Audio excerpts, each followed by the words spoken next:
বিশালগড় জাঙ্গালি এলাকার বাসিন্দা প্রদীপ সাহার স্ত্রী বয়স ৫৫ বছরের সবিতা সাহা দীর্ঘদিন ধরে শারীরিক অসুস্থতায় ভুগছিল। শনিবার বাড়ির পাশের একটি রাবার বাগানে তার ঝুলন্ত মৃতদেহ দেখতে পায় পরিবারের সদস্যরা। খবর দেওয়া হয় বিশালগড় মহিলা থানায়। পুলিশ ঘটনাস্থলে ছুটে গিয়ে মৃতদেহ উদ্ধার করে ময়না তদন্তের জন্য মর্গে পাঠানো হয়। সাংবাদিকদের মুখোমুখি হয়ে সবিতা সাহার মেয়ে জানায়, হঠাৎ সকালে শুনতে পায় উনার মা ফাঁসিতে আত্মহত্যা করে। পারিবারিক কোনো সমস্যা নেই বলেই জানায় তিনি।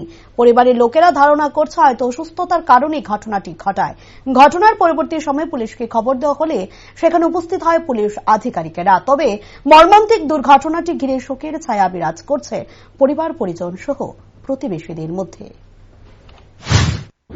আজকে এমনি কিছু সকালবেলা বাবু ফোন করছে, ফোন করে কইতাছে মা ঝুলন্ত অবস্থা মারা গেছে। এমনি ঘটনা কিছু হয়েছে না, বেজাল না ঝামেলা নেই। কোন জায়গাতে ফাঁসি দিয়েছে?